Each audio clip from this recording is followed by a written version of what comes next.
What is up, guys? It is me, Real American Politics, back in with a new video. Back from my suspension. Screw you, YouTube. We are back, and today, before I start, I just wanted to give an update on the website.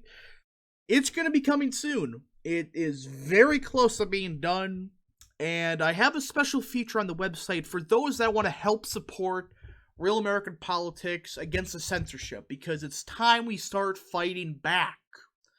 So, more news coming later about that. But today we have to talk about the 2022 governor race. Now, I was about to make this prediction, then I got suspended. So I decided to wait till I got unsuspended to record this video. So before I start, hope you guys enjoy this type of videos. If you guys do, hit the like button down below, subscribe, share with your friends, hit the little bell, and yes, let's get right into it. So let's just get all the safe states. No matter what you do, they're safe, alright? Let's just be real. None of these states, they're gonna not be particularly close. Even Massachusetts, and probably Vermont. Yeah, it hurts my brain, but it is true, in Alaska. So, we for sure have 19 Republican governorships. That's including like 5 of the current governorships. That no matter what, they're going Republican. Now, for the Democrats, you have California with the recall. It's not going to happen. There's not going to be any magical pixie dust of something like Larry Elder winning or anything like that. But it could get close for the actual recall. But I highly doubt a Republican actually wins. Let's see here. Let us go to the great state of Maryland. Really no statewide Republicans that could run. That has a fair chance. Hawaii. The great state of New York, outside of the shithole that is New York City. And that's actually it. And this may seem crazy, but a lot of these races actually have a chance being close. Now, some of them we have to take into account what 2022 is going to look like. But some of these states for Democrat governors, they're not too happy. The people in a lot of these states. Now, let us do these safe Republican states that you can maybe argue about. Forgot Nebraska's. And not Kansas. Sorry about that. Accidentally flipped the two. Texas and Florida, you may argue it's likely.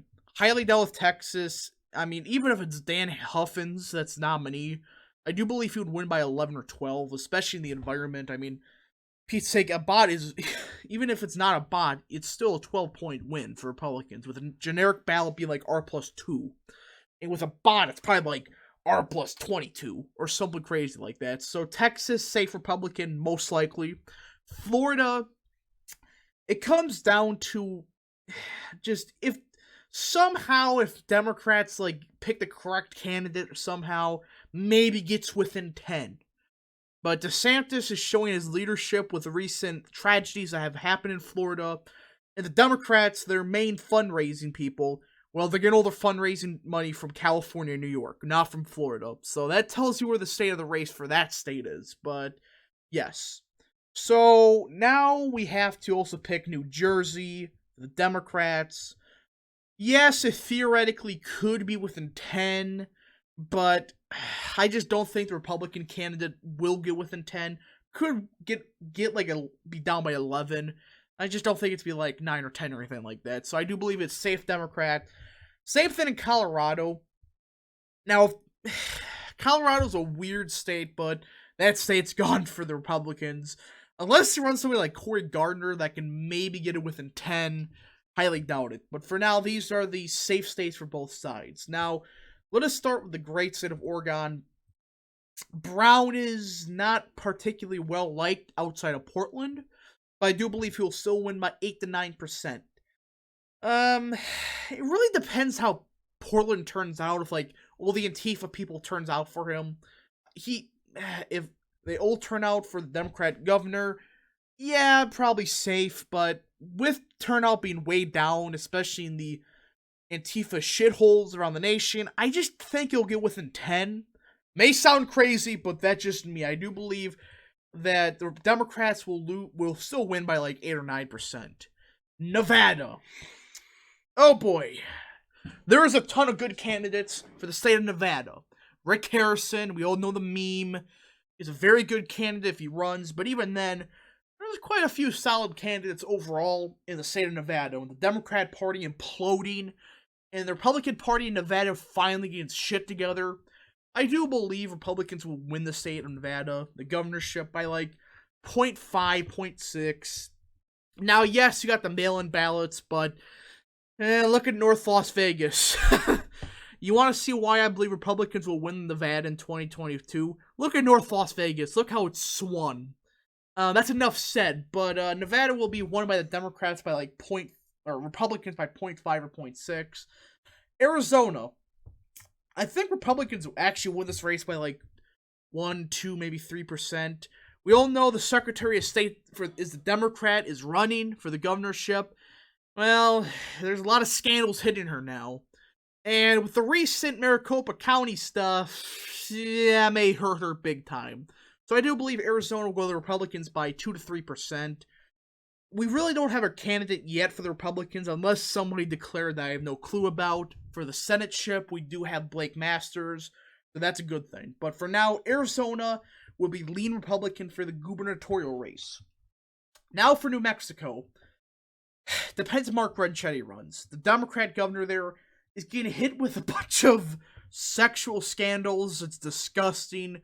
Degeneracy to its finest. But I do think as of now, unless something crazy happens, Democrats will win by 4 to 5. Now, there is a shift happening in New Mexico, right? Especially with the recent news that a bishop in New Mexico refused to give communion to a Democrat senator there for being pro-choice, or pro-murder in that case. So something tells me there is something brewing in New Mexico, Nevada, even Arizona to an extent. But just keep a look at New Mexico. The margin's like within 3. That should make the Democrats panic a lot for 2024.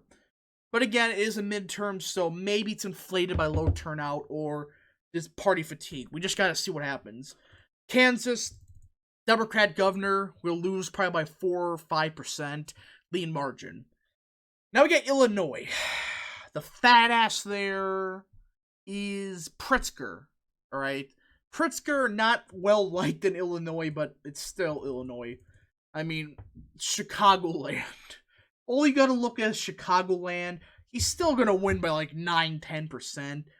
I mean, it can get closer, like 8, 7 points, maybe at the very best for Republicans, but as of now, the prick will win by like 8, 9, maybe 10%. Borderline safe margin.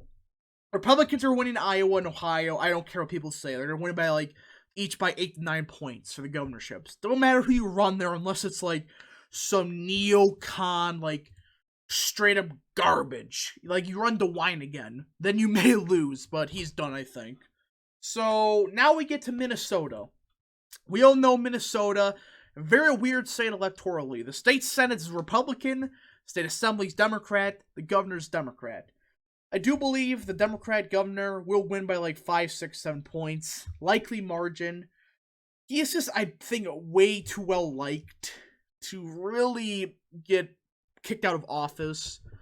Now, barring something crazy happening, like the backlash against BLM gets way worse than it is right now, maybe could get closer because Minnesota is kind of the epicenter of that. But as of now, really don't think much is going to change. Wisconsin, I am saying this to the bank, Tony Evers is done. You run anybody, even Cleefish would win by like 2, 3%. Now, I believe Sean Duffy's still going to run, but we just got to see what happens. But I'm hoping he does run. I don't like Cleefish, but I do believe that Clown would still win by like 2, 3%. Now, again, Wisconsin, not very... It kind of avoids midterm waves, kind of like Florida does. I mean, usually, like, the governorship is either a 7-point win for Republicans or like a 0.1% win for Democrats most of the time. But, yeah, Wisconsin's trending Republican. Do believe Republicans will win by 3, 4%.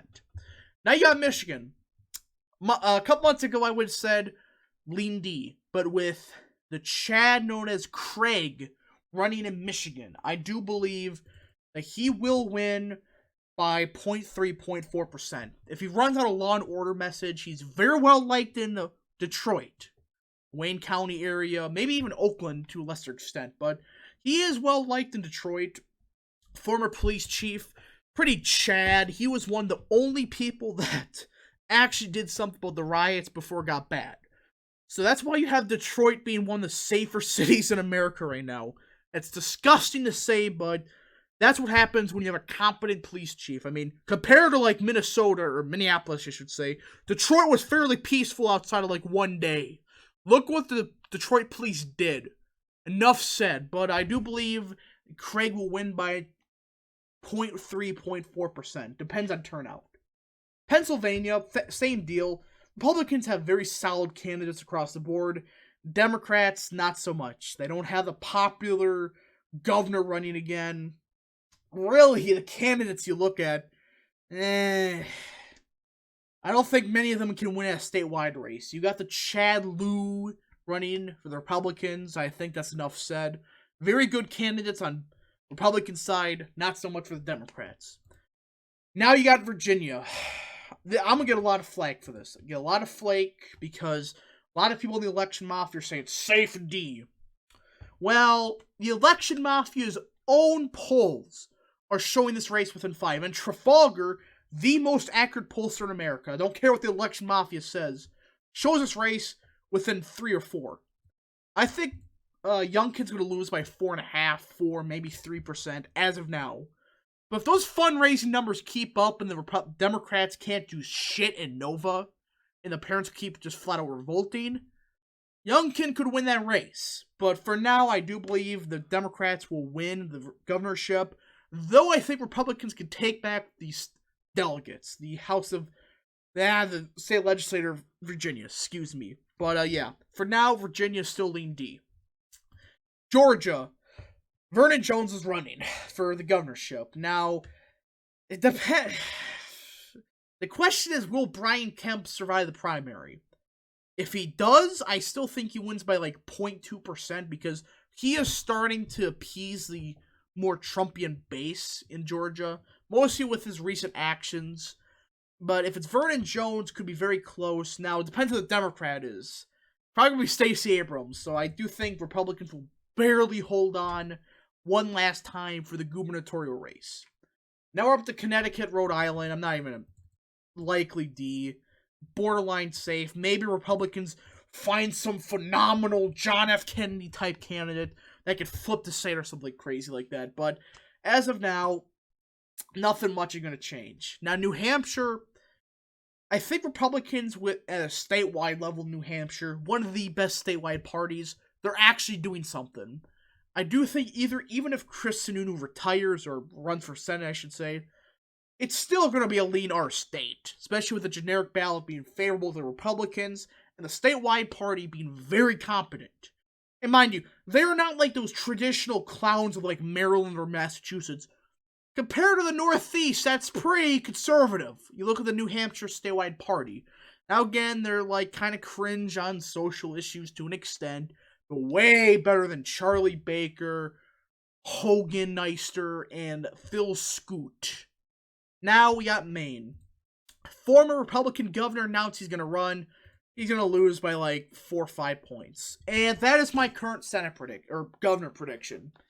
As you can tell, a lot is happening, especially in states like Illinois, New Mexico, Oregon, Virginia. Now, Virginia is the one race I'm telling people to take a close eye on. Now, it's going to come down, in my opinion, is turnout.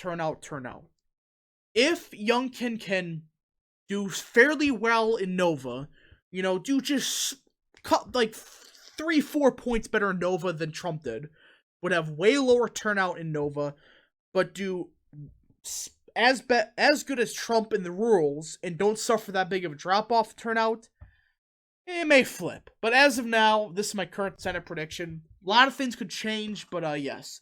Thank you guys for watching. If you guys did, hit the like button down below, subscribe, share with your friends, hit that little bell, and yes. Thank you guys for watching, and we'll see you guys next time.